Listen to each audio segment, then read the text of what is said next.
What a morning we've shared. It's been really rich and intriguing and creative, and the spirit of this occasion is very, very gratifying. In making a few introductory remarks, I will not recount the biographical particulars of our speakers, since the Leadership Forum program's booklet includes profiles of each of them, and they are most impressive, to put it mildly. Instead, I want to reflect on the intended purpose of this portion of the Leadership Forum program. Like all of you, I'm eager to learn about issues and innovations in practice and policy in our fast-growing field. As foundation leaders, we all aspire to be as effective as we can be in service to the missions that we steward. And we can accomplish that best through collegial exchange. It's certainly exciting to hear from colleagues who are charting new strategies to fulfill their foundation's charitable mandate. Likewise, it is stimulating to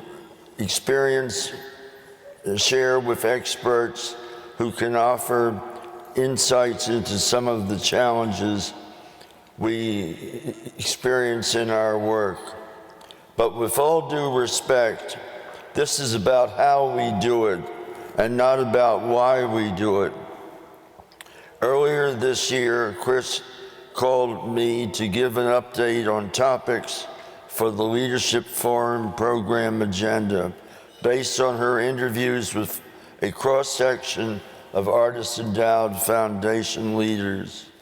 She shared the concern pinpointed in the interviews that there be an opportunity to discuss the why as much as the how, and in addition,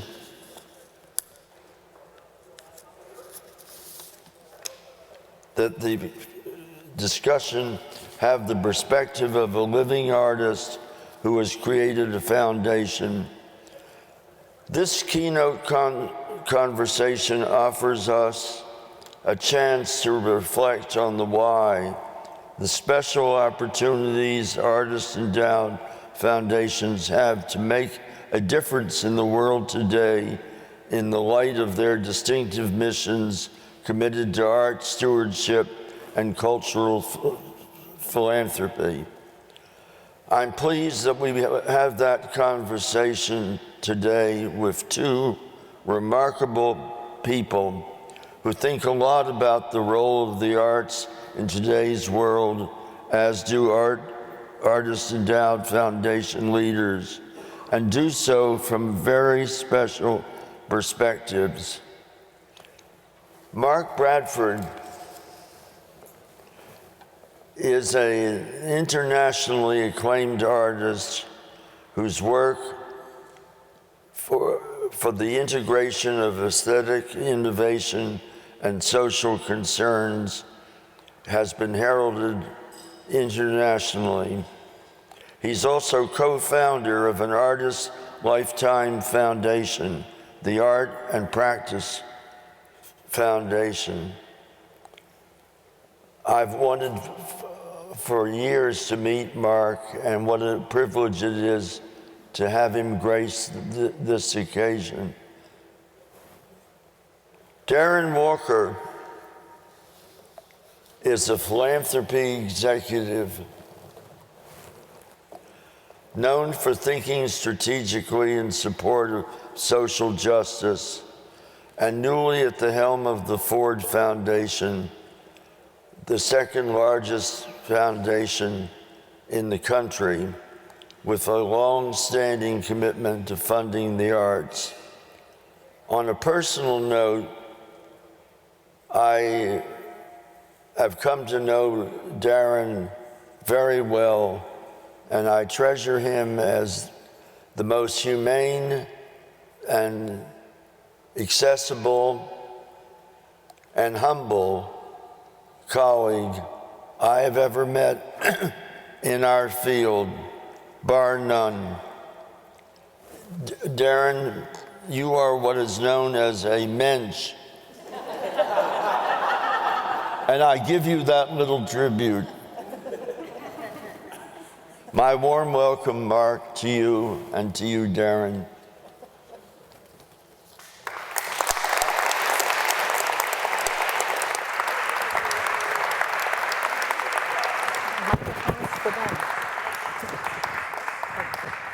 You guys have your microphones on? Great. Do I have mine?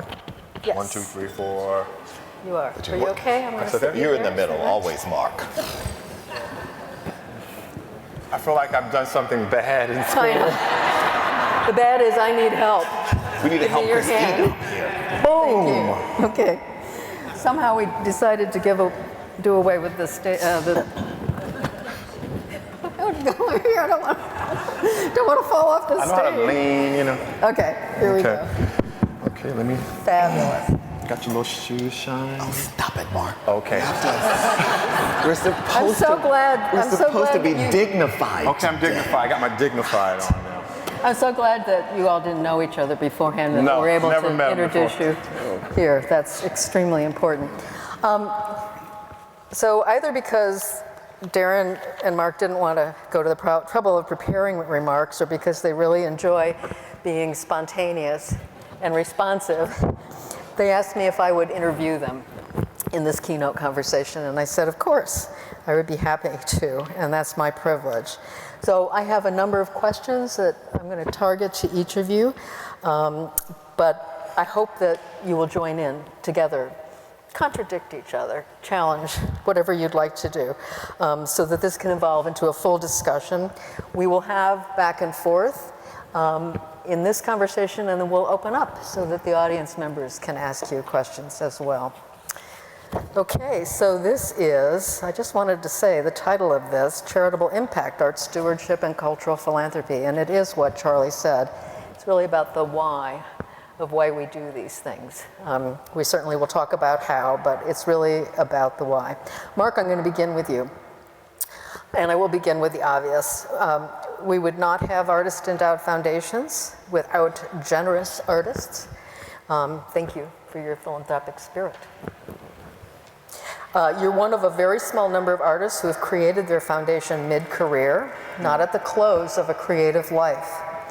Mike Kelly and Robert Rauschenberg come to mind as those who did so as well. There aren't very many. So please tell us about the genesis and the mission of Art and Practice, the LA-based private operating foundation you co-founded in 2009. What were your motivations, your inspirations to make this it's a major commitment personally and financially? Yeah. I think I was able to do it mid-career because the commercial side of my career really took off, really, not fast, but I found myself with extra resources. And you buy a couple pairs of tennis shoes, and you say, okay, now what? And so for me as an artist, I think in a way it was kind of also pushing back against becoming static. You get the New Yorker profile and you win the MacArthur and you start to feel like a pillar, right? Everything starts to become like static.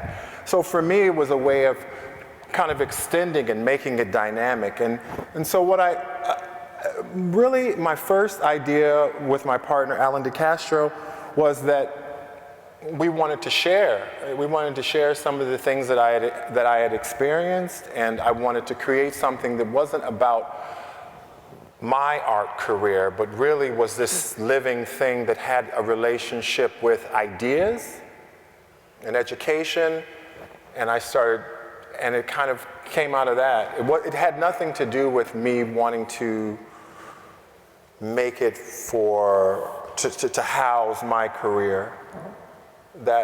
I'll leave that up to Hauser and Worth to do.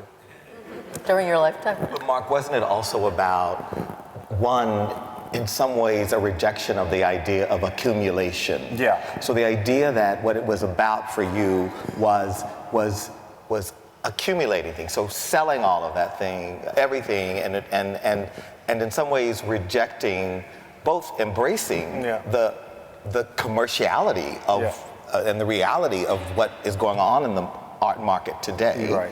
which is, as you and I have talked, okay, I'm going to sell a painting because I'm going to buy a block Right. in A building. Park. Yeah. And so you sell a painting, Yeah. and in Lemert Park, you can buy 2 buildings. Yeah. And so that's the way you think, because the other thing that's happening with you in art and practice is you're engaging in these questions of race and class Yeah. and neighborhood Access. transformation and Yeah. access and who defines and who has access. Yeah. All of that is playing out in A&P. Well, you know, and also one thing I really thought about was, you know, you have the big mega church and they want to save everybody in the world, and then you have the local church that just wants to save the block. I'm more like, just save the block. Like everybody doesn't have to do everything. I think if everybody just takes care of their neighborhood. So I had a very long relationship with Lemert Park. My mom was a hairdresser. I was a hairdresser in Lemert Park. Actually, the foundation started in the first building that I bought in the hair salon. And I just kind of wanted to inform and to, what's the word I'm looking for? Not inform, but have a relationship with the local. I don't need to do everything. So just so everybody's clear here, could you describe the structure of the foundation Yeah. and its partners and how Yeah. all that fits together like a puzzle? So when I had this great idea that, one thing I also learned is, for me being an artist, I would say that you have to work in the initial phases with people that you've had long relationships with that you trust. Because they're going to tell you no a lot and hurt your feelings a lot. So they better be good friends. Like Annie Philbin is a very good friend of mine, and when I said, Annie, I'm going to start this contemporary art space, and she was the Hammer Museum became our first partner, but I had to listen a lot because I didn't know anything. Get my feelings hurt sometimes, and she said, "I'm the Mark, I know you don't want to hear this, but you got to do a lot of listening, and you have to realize that you don't know anything." So there's half. So the structure of it is there's 3 or 4 different buildings, and we have a contemporary art space. We have public programming, and we work with foster youth, an education component. The foster youth component is we work with TAYs transitioning out of the foster youth system. They're next door to the contemporary art space. We don't do arts education. I feel like the foster youth, art is the family business. It bleeds naturally. That's more of an educational mandate, mental health, job placement, GED recovery. But they all are interconnected, and they all flow in and out of each other. The public programming is also, I was talking earlier, I think because I was a merchant, it's very easy for me to fall into local merchant culture. I know what they have and I know what they don't have. I know the lies they tell, the tax, the fake tax forms, and not paying this, no 401k, no K nothing, K gone. Because if you have $1,000 and you've made $1,000 and you need $1,000, you're going to spend $1,000. So that sustainability, and my mom was the same way. We just were nomads with the beauty shop. We just kept moving. The hair salon was sold, and we moved to the next building, and we just kept moving. So in Lemert Park, it's a bastion of local black businesses, and so when I started buying up the buildings, there were merchants there. So the first thing I had to do was go in and say, okay, we're going to work together. We're going to try to work with your rents, but you got to work with me. So you're not going to buy a car when I lower the rent. We got to talk about sustainability, economic sustainability, and how to really become sustainable, really sustainable. So it's like we work with merchants, public programming on this. Oh, so Estewan is a local bookstore that's going to lose their lease. So now we remodeled, we kind of got a new space and remodeled it, and they work on the first floor, and we have public programming on the second floor. So when people come in for a second floor artist talk, they go through the bookstore. So your partners are Hammer, And the Right Way Foundation. The Right Way Foundation, which does the work with the foster Yeah. youth, and we run the public programming. The public so when programming. you come in to give a talk, you're on the second floor. then this independent books, legacy bookstore from And a the- barbershop now. And a barbershop. And a barbershop. But Mark, yeah. in some ways, you are would not Mark wanna as go to this community place? Which is community easy for developer, right? But I mean, Well, not developer. Mark as community, trying to keep you in your job, you know. but not in a developer. many ways, though, and this is what's difficult because you and I've had this talk before. There are not many artists like you and Esther and I mean, you have this special capacity. I just like to share. And right, but you also, you know, what artist is going to run a foundation that is doing foster youth and redeveloping housing and building a public park and I mean has an exhibitions. I mean all the things that you do is pretty remarkable. No. But I think what's exciting about it is you're laying a template for artists who want to be engaged. And your template says artists have a role in community, in place. And there are ways in which you can use your wealth because artists today are wealthy. Some. No, of course, Yeah. I'm saying some. But today, I mean, the amount of wealth that some artists, a much larger proportion than in the past, can amass is, I mean, you truly today have the notion of artist as philanthropist can happen when you're 40 years old. But I cannot say enough about you. You gotta listen. Like I have learned so much about putting on a contemporary art show. I know what a condition report is, and insurances, and truckers, and framers. Is that a good use of your time? Oh, I don't know. You know what? You know what? It's fabulous because I'm always on the front end. Mark Bradford walks in, and there's my paintings leaning against the wall. Now I know how they got there. I know how much that truck cost. I know how much those art handlers cost. I know how much.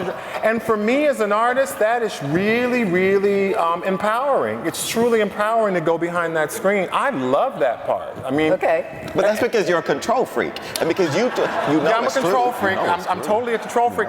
But I'd like to know where money goes. But what I'm saying is you have to listen to people that know what they're doing. Yes. I mean, Annie Philbin has been my friend from the very beginning of my show. I'm not, you know, from as long as I've been an artist. And when she said, Mark, I really want to do this and get this James Irvine grant, we're going to part. And it really, they mentored Art and Practice about what it is to put on a show. So those things are, you gotta listen, you know, you think you know everything, but you know you really don't.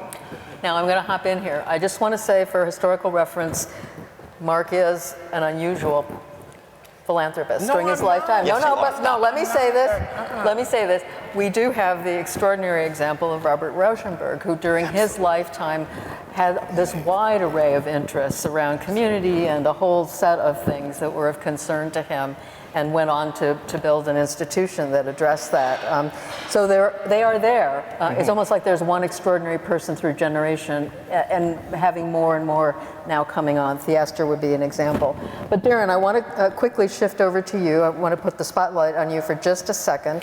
Yes. And the first thing I wanted to say is I doubt that there is another leader of a major comprehensive foundation, first of all, who stepped up to the post from being the head of the arts programming division, number one, and number two, to whom I could put this question: where does your personal passion for the arts come from?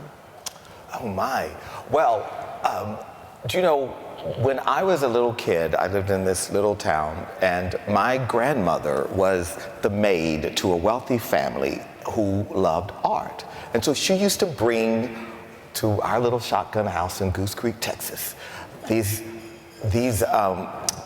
paper bags that were from the Piggly Wiggly, and they'd be stuffed with things that the family would give her as their sort of throwaways. And so I had clothes, and then I got these books, these art books, and then I'd get Shelter magazines. And so I'd be sort of going, oh my God, there's like another world out there.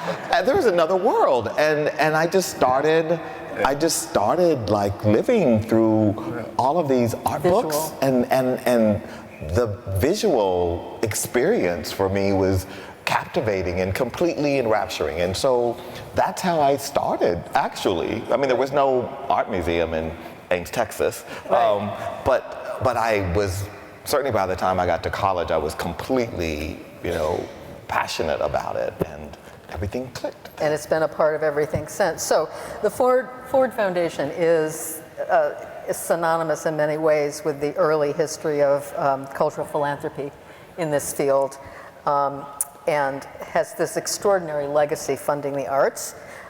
It helped shape the nonprofit arts field as we know it today, the theater, music, dance, visual arts field. So you are now diving in to lead a major re-envisioning of this work. You're pulling the hood up.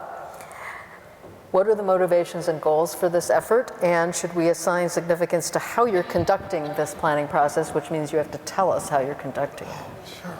Well, I think what's interesting, because the Ford Foundation does have this quite rich legacy, but I think it's important to take a moment to understand the imperative that animated that legacy, and certainly my friend Alberta Arthurs knows this story. The Ford Foundation's work in the arts, which was so seminal, quite honestly was the result of Sputnik. Yeah. It wasn't because, quite frankly, there was this sense that America needed the arts. It was in part because America needed the arts to respond to the Russians on a global stage. And it's interesting that during the 1950s and 60s, actually, the little secret is the largest grant we made was to the School of American Ballet and George Balanchine. And the reason for that, when you really look into the archives, was because we had our Russian in Balanchine. Right. And we wanted, just as we wanted to beat the Russians to the moon, we wanted to beat the Bolshoi. And we wanted to beat Theminsky. And so we knew, as Balanchine and Lincoln Kirsten told McNeil Lowry, we had to have a great school, like the Russians did. And so SAB, the School of American Ballet, became the fulcrum for that. And that is why so many of the great American ballerinas, all of Balanchine's great women, were all Ford Fellows. And I was having dinner the other night with Heather Watts, and she was regaling me in the years of all the Ford Fellows and the effort that was put into finding this great talent in all these hidden places in America, because we wanted on the global stage to show the Russians that we could beat them at their own game.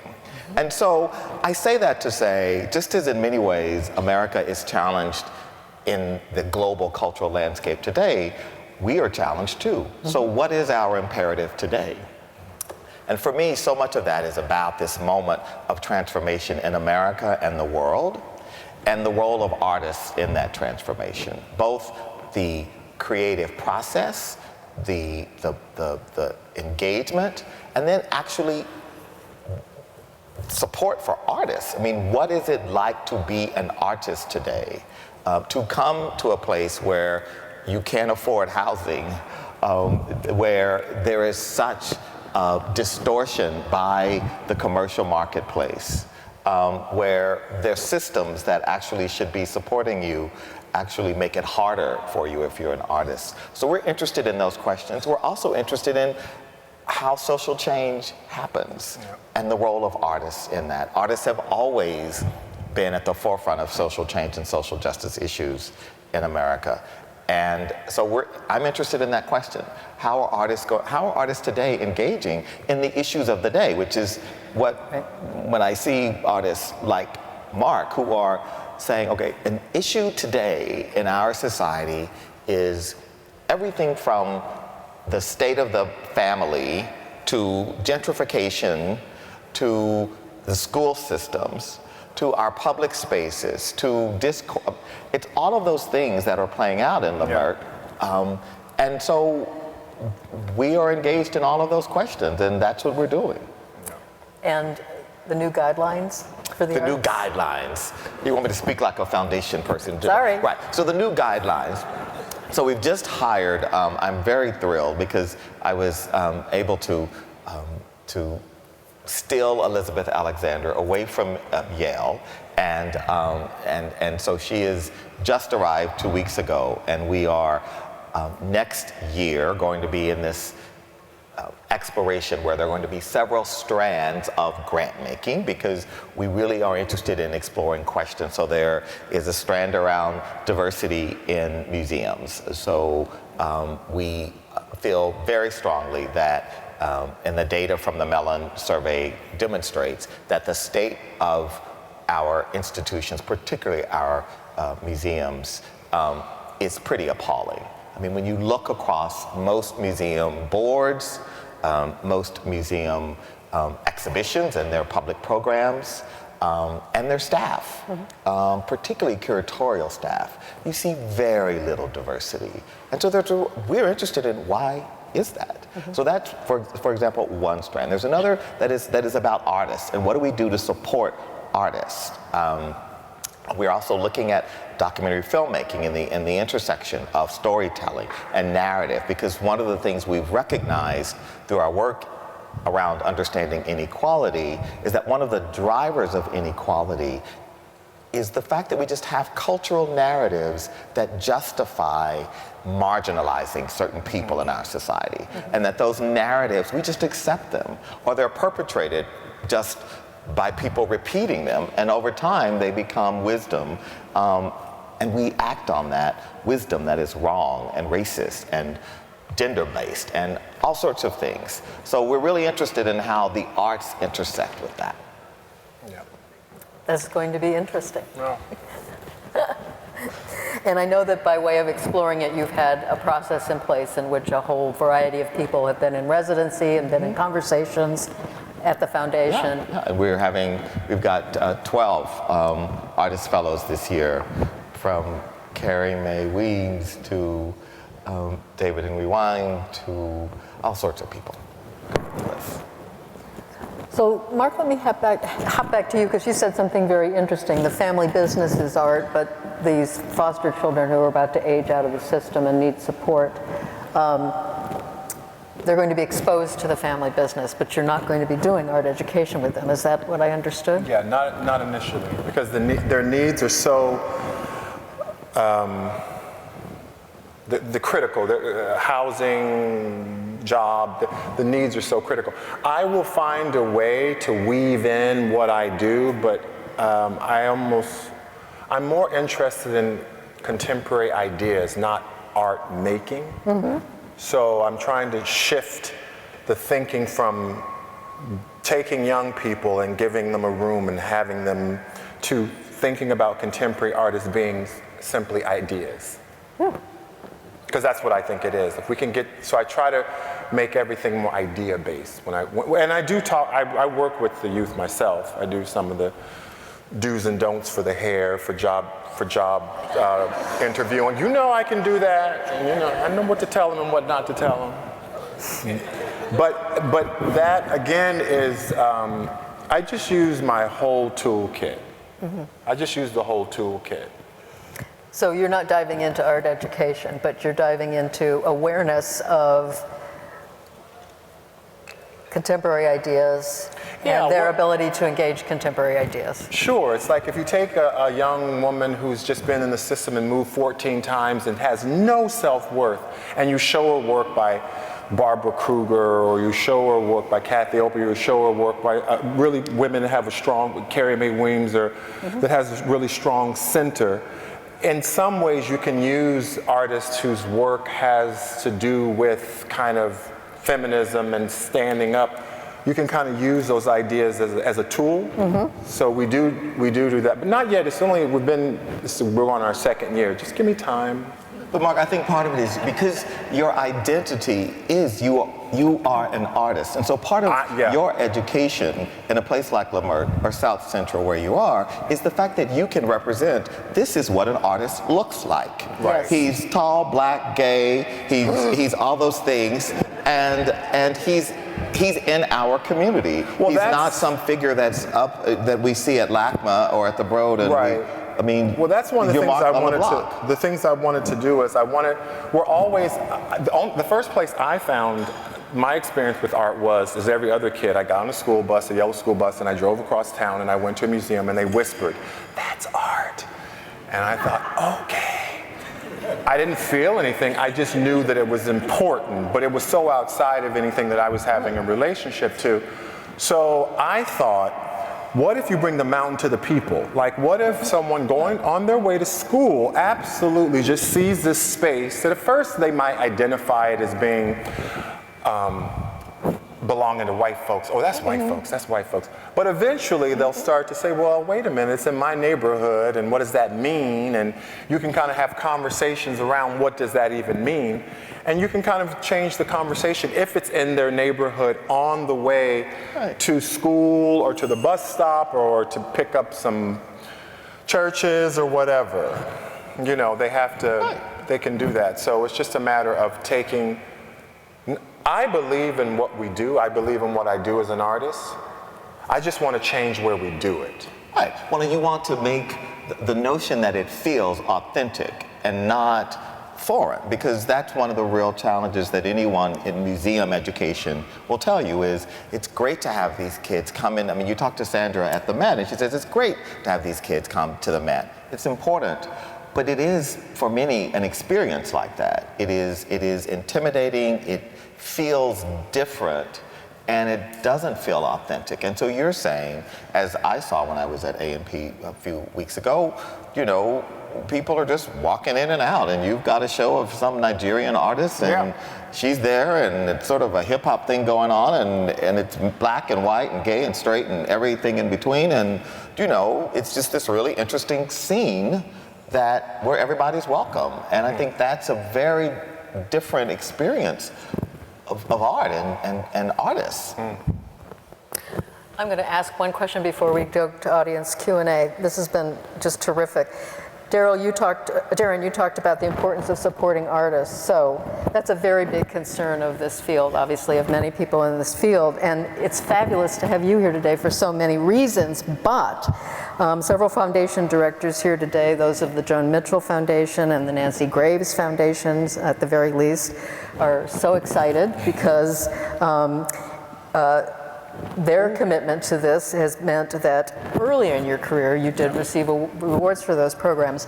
So what do you think about the proposition? Is it right to assume that artists have a responsibility to assist other artists, or is that an overly idealized notion about artists? No, artists don't have a right to do anything other than what a physician does if he just does his job. I don't think we should put anything on artists, anything other than to make their work. There are some people that will decide that this is something that they want to do and they're interested in, and those people will do that. And other people that have no interest in it, I don't think that they have to. We never say to a lawyer, you know, you really should teach yoga as well. I mean, we just don't do that. I mean, it's sort of like, and also they do that with kind of black people sometimes. You make a couple dollars, well, you know, you got to give back. Well, I mean, it's not necessary. It's really, I call it like the economy of sharing. I'm interested in that. I've always been interested in that. If I had a loaf of bread and I'd give sandwiches to everybody. I've always been. This is the same Mark I've always been. So I just think that there will be people, maybe more and more, that have an interest in this. And they will start some form of these artist-run spaces, and other artists that have no interest in them, they'll just keep doing their thing. I think it's what I like about the field is that it's plural. And I think that the plurality is what's interesting. Okay. I think one of the real challenges is the tension between promoting the artist. So if it's an Artist-Endowed Foundation, and he or she is deceased, so is it about promoting the artist? And so is it about creating awards and recognition for the artist? Or is it about actually helping artists themselves? So, I mean, Mark, the only thing I would say on that point that is slightly not in agreement with you is I do think that artists who benefit do have some obligation to think about how do I help the next generation of artists? Is it you hope that? I hope it. I mean, they're not obligated, but there is a sense, just as there would be, nice. you know, think about today. I mean, if you are Jasper today, and you think about what the Foundation for Contemporary Art has done to think about how the next generation of artists, what issues confront them, how do we create an ecosystem that makes it possible for people to still want to be artists. I actually think it would be really hard, and I have no talent, so but to be an artist today, you know, sort of 25 years old, I want to be an artist, and I'm going to come to New York and walk in the footsteps of Robert Rauschenberg. I mean, good luck. No, I mean, think about it. Where are you going to live? How are you going to make a living? So on that theme, last question before we go to Q&A. All sorts of people create foundations. We've got technology entrepreneurs, hedge fund, venture capitalists, wealthy families. Is it important that artists create foundations, and why? Yes, it's very important because artists have wealth. I mean, it's like someone said to me the other day. I was in another panel of African Americans, and they said, "How do we encourage more African American philanthropy?" And I sort of thought, we need more African American billionaires. I mean, it was just one of those moments where I was like, to spend their money on art, right? We need more rich black people. That's how we encourage African American philanthropy. And so I think we need to want artists who are, I mean, and this is the point, this is why this program is so important. What you guys are doing is so important because we're at a moment in the history of this country where there is so much wealth. I mean, that's a meta statement, that is a fact. And there also is amongst artists.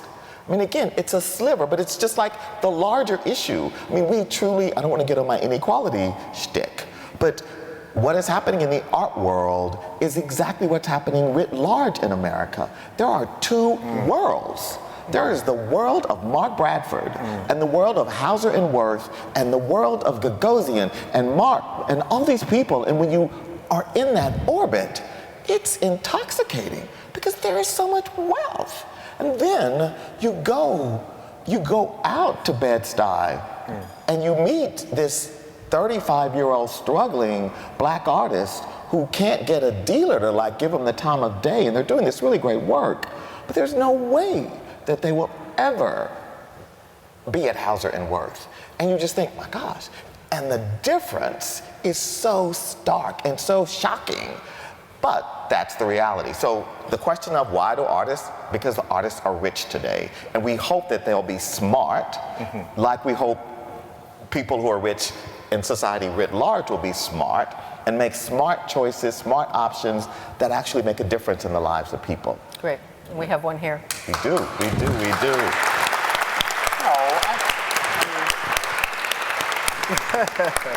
So we're going to open up to question and answers from the audience. We are not passing around microphones. Oh, we are passing around microphones. Sarah Herda, would you introduce yourself? I'm Sarah Herda, the director of the Graham Foundation. Recently, the Chicago Architecture Biennial, we partnered with the Astor Gates and the Stony Island Arts Bank, and so the opening of the Stony Island Arts Bank coincided with the opening of the biennial, and we worked with them to commission a major installation by the artist Carlos Bunga. The opening night of the biennial, we had about 2,100 people, predominantly white.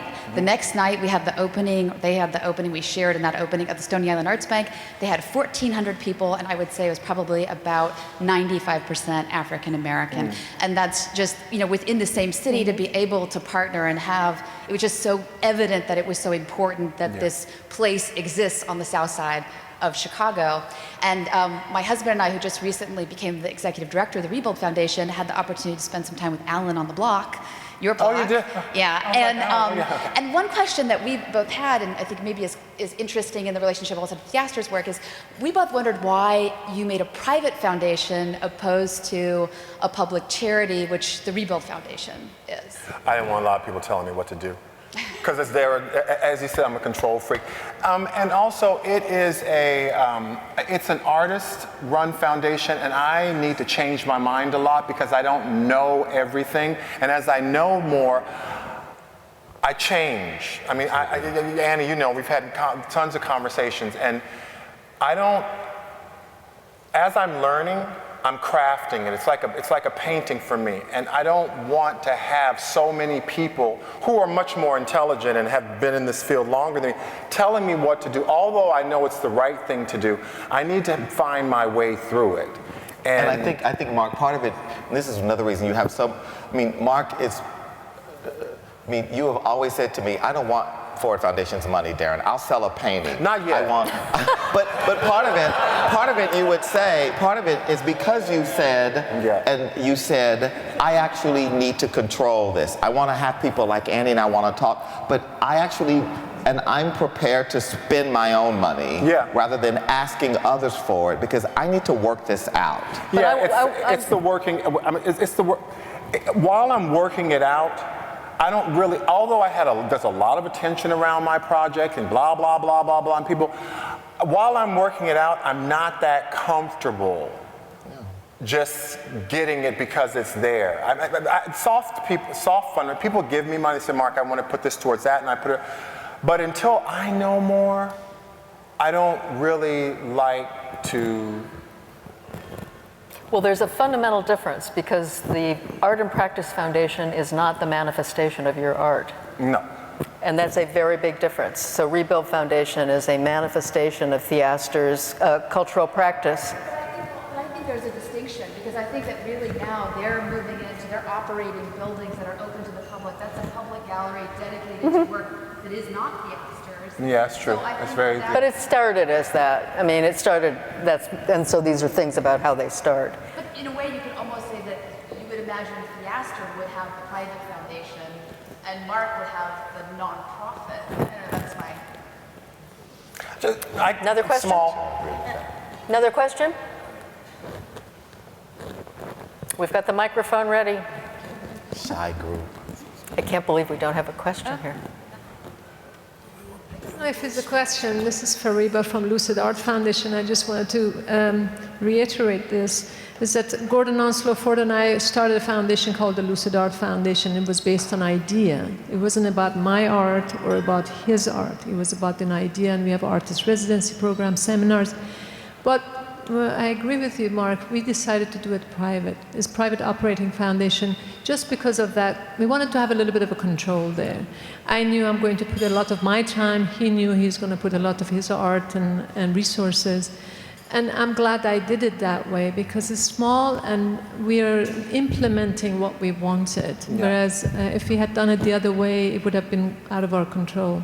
So I think I agree with the Artist-Established Foundation is a little bit maybe different than when it's established by. I agree with you totally, and you know, artists. Well, me, I'm kind of sensitive. I'm kind of an emotional thinker, an intuitive thinker. Oh, that sounds cool. I think it sounds cool because so I can't have a lot of real strong professionals just lining up and telling me, Mark, this is the right thing to do. I kind of have to just kind of wiggle and work my way through it. Although my partner is from the finance background. And he was a banker. So when I go too far off to the right, he's real good at like snapping it back to the real quick. So. That's funny because I had a question for you, which is, do you see a parallel between your artistic practice and how you are approaching the development of the Art and Practice Foundation? I do. All the mistakes I make in my studio, I could see that I would make mistakes in the foundation if I didn't listen to people that weren't like me. So yes, I find, my partner is not, he thinks more in a linear way. Well, you know how I'd like to Annie, you should ask a question. My God, we've been working together for she's like, Mark.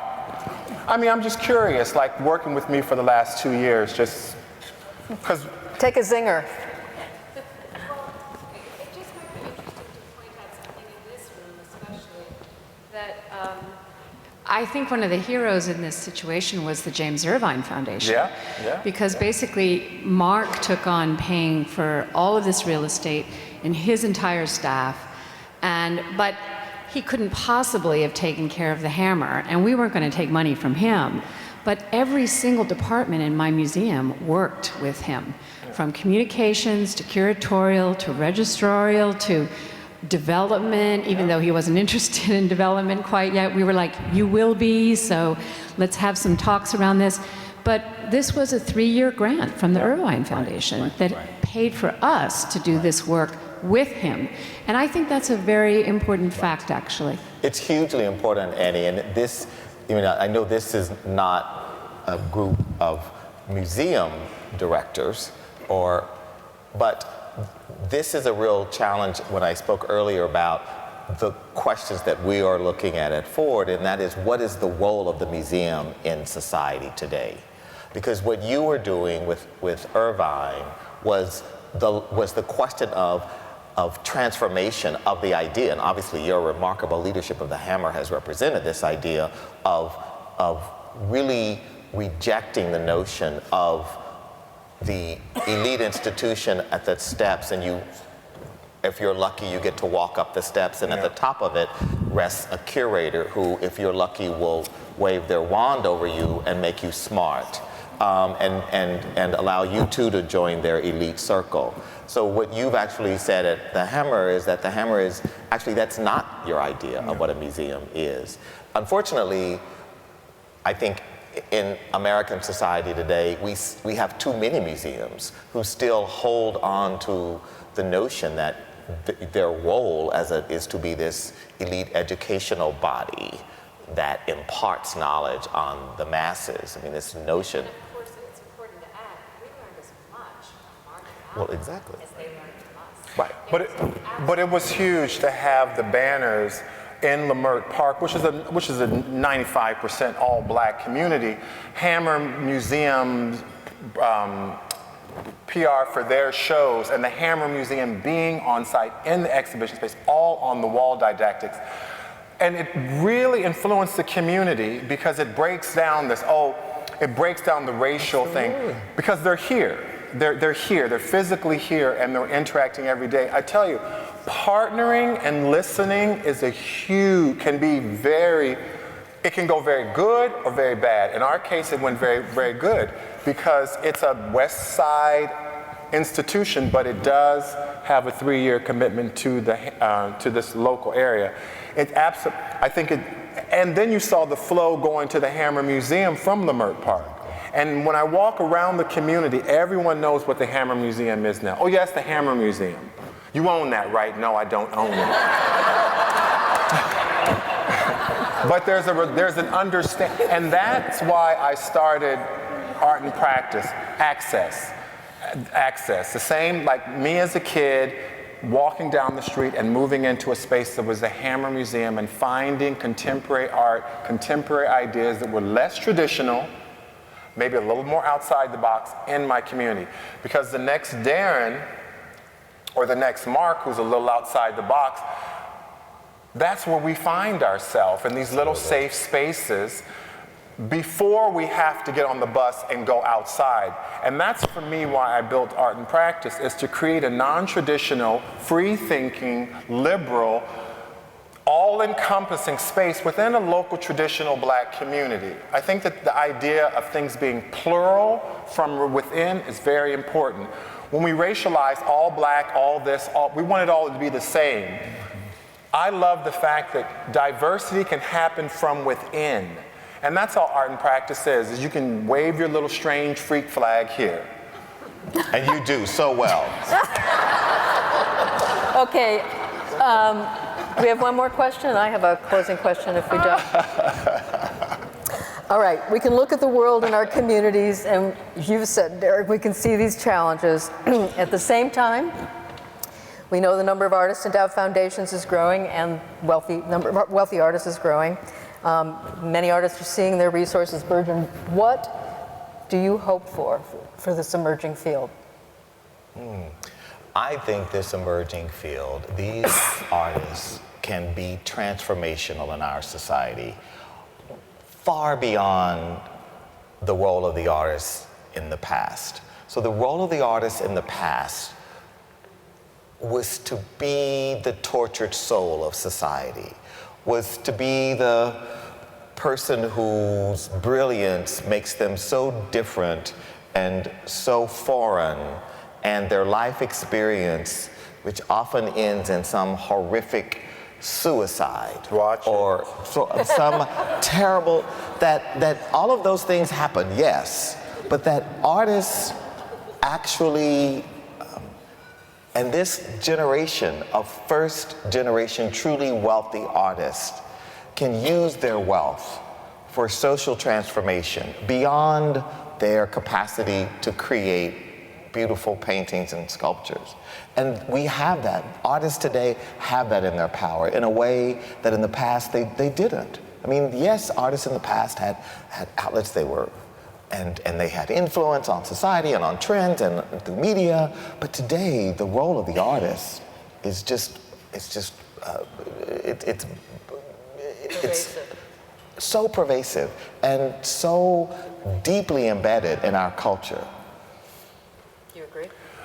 Yeah, what would I hope? I would hope that some artists, not just if they choose to, I always say, I like to remember that person before I went to art school. Like how, we always start to write the narrative from art school on. Right.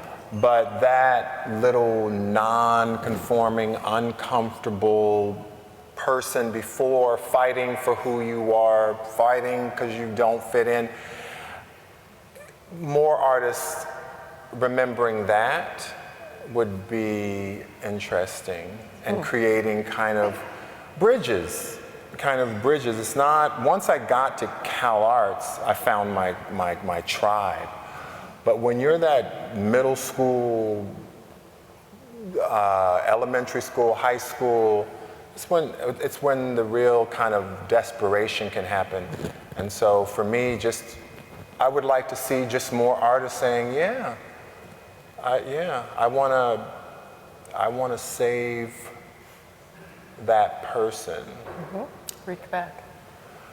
Yeah, reach back and then really propel them really far forward. You know, like get them and then shoot them really, really far forward, like head of the. And maybe that's just my own personal thing. It's something. And instantly, when I got a couple dollars, that I saw that person in my head, and I saw the struggle. The struggle for me wasn't once you get to being an artist. That's the great part, because you have support and you have peer.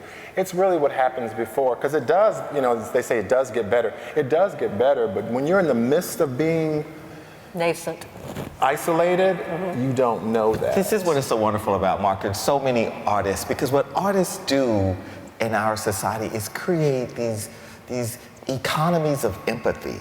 I mean, artists, this is why we so desperately, in a time of inequality, need artists in our society, because inequality in its worst form sort of asphyxiates empathy.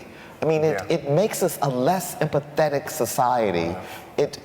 And so that's what artists do. Artists hold the mirror up and they demand that we look at ourselves. And so for the challenge for rich artists is holding up that mirror to themselves, because there are now so many of them, and it's the same challenge for rich people in our society broadly, holding up that mirror and saying, how did I make all of this money so fast? You need to talk to some of those rappers too. And yes, indeed, Putting it on they are artists all the time. Rappers are artists, as you know. They'll be the first to tell you they're an artist.